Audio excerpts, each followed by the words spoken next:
ओम श्री गणेशाय नमः। मैं हूँ वामिका और आप सभी का हमारे चैनल आध्यात्मिक सागर में हार्दिक स्वागत है।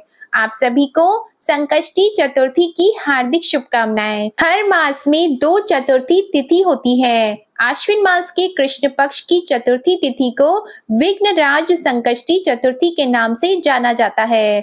चतुर्थी तिथि पर चौथ माता की पूजा की जाती है और व्रत कथा सुनी जाती है। तो आइए आज आप सुनिए चौथ माता की कथा। एक सेठ सेठानी रहते थे। उनके एक बेटा और एक बहू थे। बहू सबको भोजन करा के फिर स्वयं भोजन करती। एक पड़ोसन ऐसी थी जो रोज पूछती थी कि बहू आज क्या बनाया है, क्या खाया है। तो बहू कहती ठंडो बासी। एक दिन उसके पति ने ऐसा सुनकर विचार किया कि आज तो पकवान बनाए जाएं, फिर देखें कि मेरी पत्नी उसे क्या कहती है। उसने तरह तरह के पकवान बनाए और घर के सभी लोगों ने एक साथ बैठकर भोजन किया। आज भी पड़ोसन ने उससे पूछा तो बहू ने कहा ठंडा बासी। सेठ के लड़के ने सोचा हो न हो कोई बात अवश्य है जिससे कि मेरी पत्नी ऐसा कहती है। उसने पत्नी से पूछा तुम रोज ठंडा बासी खाया ऐसा क्यों कहती हो, जबकि हम सब ने एक साथ बैठकर कई तरह के पकवान खाए। उसकी पत्नी बोली हम जो खा रहे हैं वह बाप बूढ़ों की कमाई है। जिस दिन आप कमा कर लाओगे उस दिन मैं समझूंगी कि ताजा भोजन कर रहे हैं। अब एक दिन लड़के ने माँ से कहा मैं एक बड़े शहर में कमाई करने जा रहा हूँ।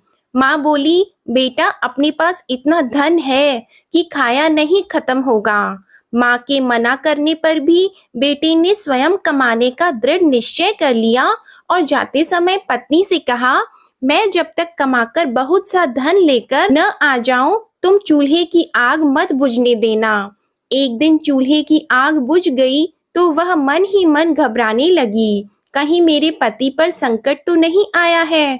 जल्दी से पड़ोस में से आग लाकर चूल्हे में रख दूं। ऐसा विचार करके वो पड़ोस में गई। वहां पड़ोसन चौथ माता का व्रत और पूजन कर रही थी। पड़ोसन ने कहा थोड़ी देर में आकर ले जाना। बहू ने पड़ोसन से पूछा आप ये व्रत क्यों करती हैं, इससे क्या मिलता है। तो पड़ोसन ने कहा चौथ माता के इस व्रत को करने से अन्न लक्ष्मी मिलता है और अपनी मनोकामना पूरी होती है। अब बहू भी चौथ माता का व्रत करने लगी। दीवार पर चौथ माता का चित्र बनाया। उस दिन घी और गुड़ का चूरमा बनाकर रात्रि को चंद्रमा को अर्घ देकर भोजन करती थी। ऐसा करते करते बहुत दिन हो गए। चौथ माता ने उस बहू के पति को सपना दिया कि साहूकार का बेटा तू जागे कि सोवे, तेरी पत्नी बहुत याद कर रही है, घर जाकर उसकी चिंता मिटा देना। तू दुकान खोलकर कुंकू केशर के पगलिये बना के बैठ जाना, आज तेरा हिसाब किताब चुकता हो जाएगा। अब तो चौथ माता ने जैसा कहा था वैसा ही हुआ। उसने घर जाने की तैयारी की और गाड़ी भर के धन दौलत लेकर चल दिया।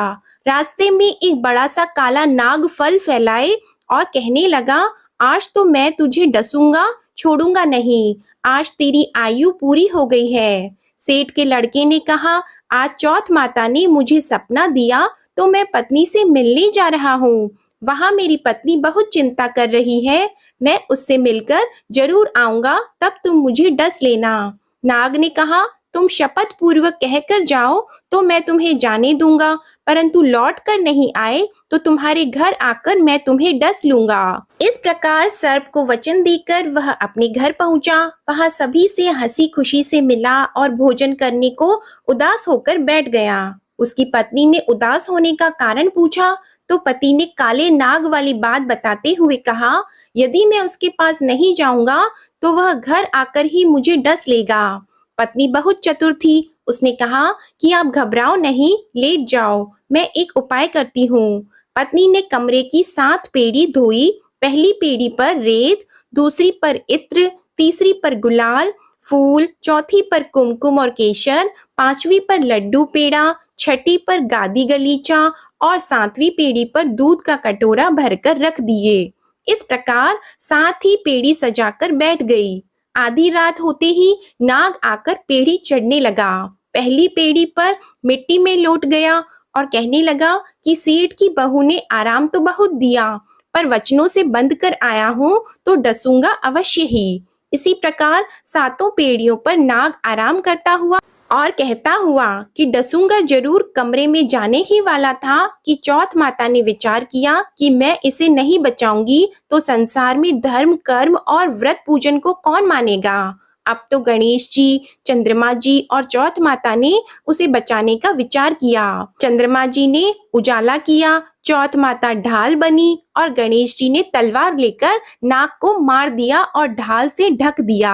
अब बहू भी थकी हारी सो गई। जब दिन निकला तो लोग बेटे से मिलने आए, परंतु बेटा बहू तो उठे ही नहीं थे। बहुत देर हो गई तो माँ उन्हें उठाने के लिए गई। माँ ने सातों पेड़ियों पर जो कुछ देखा तो बहुत घबराई और बेटा बहू को आवाज लगाई। बेटा बहू उठे तो देखा कि एक ढाल तलवार वहां पड़ी है।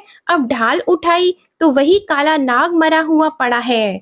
बेटा बहू ने सोचा कि आज तो धर्म कर्म ही आड़े आए हैं, जो भगवान गणेश जी और चौथ माता ने अपनी रक्षा की है। हे चौथ माता, आपने जैसी सेठ के बेटे बहू की रक्षा की, वैसी ही सबकी रक्षा करना। प्रेम से बोलो चौथ माता की जय। बोलो गणेश भगवान की जय। आप सभी को आज की कथा अच्छी लगी हो तो वीडियो को लाइक करके चैनल को जरूर सब्सक्राइब करिएगा और कमेंट में चौथ माता और भगवान गणेश जी की जय जरूर लिखिएगा। धन्यवाद।